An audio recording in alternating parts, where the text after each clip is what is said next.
మనతో పాటు బీజేపీ రాష్ట్ర అధ్యక్షురాలు పురంధేశ్వరి ఉన్నారు. ప్రస్తుత ఎన్నికలకి సంబంధించిన వాతావరణంలో ఎటువంటి పరిస్థితులు ఉన్నాయనేది అవన్నీ అడిగి తెలుసుకునే ప్రయత్నం చేద్దాం.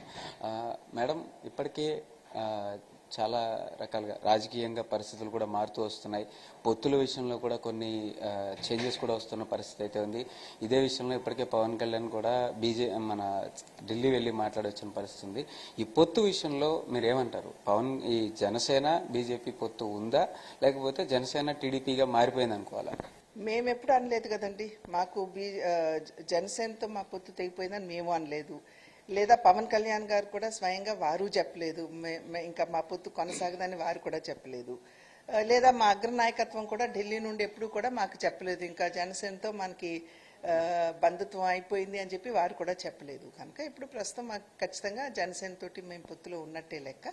మేము పదే పదే చెప్పినట్టుగా ఆ పైన నిర్ణయం అనేది మా పైన నాయకత్వం తీసుకుంటుంది. తీసుకున్న వెంటనే మీ అందరికీ కూడా మేము తెలియజేస్తాం.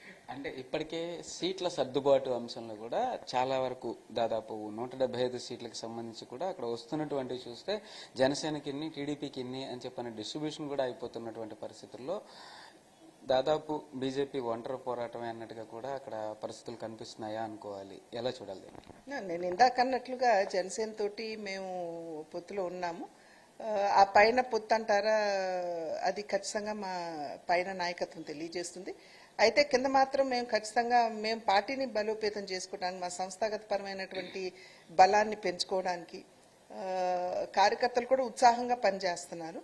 కనుక మేము ఆర్గనైజేషన్ మీద దృష్టి పెడుతూ, మేము మా ఆర్గనైజేషన్గా పార్టీని బలోపేతం చేయడం మీద దృష్టి పెడుతూ మా పనులన్నీ కూడా మేము చేసుకోవడం జరుగుతుంది. మీరు చూసినట్లయితే మొన్న 1వ తారీఖున 25 పార్లమెంట్ నియోజకవర్గాల్లో కూడా మా ఎన్నికల కార్యాలయాలు, పార్లమెంట్ కార్యాలయం మేము ఓపెన్ చేసుకోవడం జరిగింది. కనుక ఆ రకంగా మేము ముందుకు వెళ్తున్నాం. అయితే ఎన్ని స్థానాల్లో బీజేపీ పోటీ చేస్తుంది, ఇది ఏమైనా చర్చించడం జరిగింది? ఇప్పటిదాకా ఏమైనా ఫైనలైజ్ చేశారా? ఏ నేపథ్యంలో అంటారు? ఎన్నికలకి ఎన్ని స్థానాల్లో బీజేపీ పోటీ చేస్తుంది? ఇప్పుడు అన్ని స్థానాలకి కూడా మాకు చాలా మంది ఉన్నారండి కార్యకర్తలు కంటెస్ట్ చేయడానికి. బట్ నేను అన్నట్లుగా పొత్తు అనేది పైన నిర్ణయించాలి కదా, సో దాని మీద ఆధారపడి ఉంటుంది. దాదాపు బీజేపీ ఒక రకంగా చెప్పాలంటే సీట్ల సర్దుబాటు కానీ ఎక్కడ పోటీ చేయాలనే అంశంలో ఒక చిన్న కన్ఫ్యూజన్ ఉంది అని ఏమైనా అనుకోవచ్చా? ఈ విధంగా ఎందుకు అనుకుంటున్నారు మీరు అట్లా? నేను ఇందాక అన్నట్లుగా మేము నిర్దిష్టమైనటువంటి ఆలోచనతోటే మేము ముందుకు వెళ్తున్నాము. కనుక పొత్తు అనేది వచ్చిన తర్వాత కదా మనం ఏ స్థానాలు ఎక్కడ ఏమిటి అనేది మనం చర్చించుకునేది. సో అంతవరకు కూడా నేను ఇందాక చెప్పినట్టుగా ఆర్గనైజేషనల్లీ పార్టీని బలోపేతం చేసుకోవటం మీద మా దృష్టి అంతా పెట్టి ఆ దిశగా మేము కార్యక్రమాలు చేసుకుంటూ ముందుకు వెళ్తున్నాం. మోడీ ఇప్పటికే దాదాపు 400 ఎంపీ స్థానాలు గెలిచి తీరుతాము అని చెప్పి కూడా ఆయన పార్లమెంటు సాక్షిగా చెప్పినటువంటి పరిస్థితి ఉంది. అటువంటి నేపథ్యంలో ఇక్కడ ఖచ్చితంగా 25 పార్లమెంటు స్థానాల మీద పూర్తి స్థాయి ఏకాగ్రత పెట్టాల్సిన పరిస్థితి కూడా కనిపిస్తుంది బీజేపీకి అన్నట్టు కనిపిస్తున్నాయి పరిస్థితులు. ఎలాంటి ప్రణాళికలు ఉండే అవకాశం ఉంది? 2014 సంవత్సరంలో భారతీయ జనతా పార్టీకి 282 స్థానాలు వచ్చాయి. అదే 2019 సంవత్సరానికి వచ్చేటప్పటికి అది 303 స్థానాలు అయ్యాయి. అంటే భారతీయ జనతా పార్టీ ఏ రకమైనటువంటి సుపరిపాలన దేశానికి అందిస్తుంది, వారసత్వ నేపథ్యం లేనటువంటి పాలన కావచ్చు, అవినీతి రహిత పాలన కావచ్చు, స్థిరమైనటువంటి పాలన కావచ్చు, దృఢమైన నిర్ణయాలు తీసుకోగలిగినటువంటి పాలన కావచ్చు, ఇవాళ దేశానికి నరేంద్ర మోడీ గారు అందిస్తున్నటువంటి సందర్భంలోనే ప్రజలందరూ కూడా ముందుకు వచ్చి ఇవాళ వారిని ఆశీర్వదించడానికి సన్నద్ధంగా ఉన్నారు. దేశంలో ఉన్నటువంటి పేదలకి, అణగారిన వర్గాల వారికి సంక్షేమాన్ని అందించాలి అనేటువంటి విషయం మీదే భారతీయ జనతా పార్టీ నాయకత్వంలో ఉన్న కేంద్ర ప్రభుత్వం యొక్క దృష్టి అంతా కూడా కేంద్రీకృతమై ఉన్నది. ఇప్పుడు కూడా చూసినట్లయితే ఇవాళ నిన్న మొన్న మీరు చూసే ఉంటారు, బియ్యం కూడా 29 రూపాయలకే భారత్ రైస్ అన్న పేరుతోటి పేదలకు అందించాలి అనేటువంటి ఆలోచన. అది మాత్రమే కాకుండా గరీబ్ కళ్యాణ్ అన్న యోజన ఏదైతే నేను ఇప్పటి వరకు ఉంటుంది అని మనం భావించాము, రాబోయే 5 సంవత్సరాల కాలం పాటు కూడా మేము పొడిగిస్తామని చెప్పారు.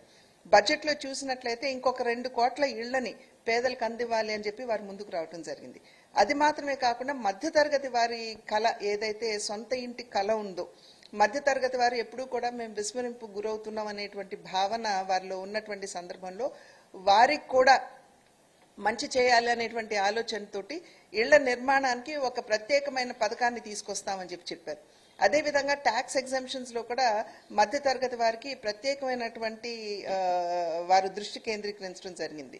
సో అన్ని విధాలా కూడా ఇప్పుడు సమాజంలో ఉన్న ప్రతి వర్గం వారికి కూడా న్యాయం చేయాలి, వారికి నిజమైనటువంటి సంక్షేమాన్ని అందించాలి అనేటువంటి దృష్టి కనుక ఆ నేపథ్యంలో ఏదైతే పార్లమెంట్ సాక్షిగా ఎన్డీఏకి 400 వస్తాయి, బీజేపీకి 360 వస్తాయని చెప్పి వారు చెప్పారు. అది ఖచ్చితంగా నెరవేరుతుంది అని చెప్పి మేము విశ్వసిస్తున్నాం. అది పరిస్థితి. మోడీ ఇచ్చినటువంటి హామీ ఖచ్చితంగా నెరవేరుతుంది అని చెప్పి ఆశిస్తున్నాము. అలాగే పొత్తుల విషయంలో కూడా ఒక రకమైనటువంటి స్థిరమైన నిర్ణయం వచ్చే వరకు కూడా పూర్తిగా సంస్థాగతమైనటువంటి బలోపేతం చేసేటటువంటి పరిస్థితులకే మేము ప్రయత్నాలు చేస్తున్నాము అని చెప్పేసి బీజేపీ రాష్ట్ర అధ్యక్షురాలు పురంధేశ్వరి చెప్తున్నారు. కెమెరా పర్సన్ కోటితో రామ్, ఎన్టీవీ, విజయవాడ నుంచి.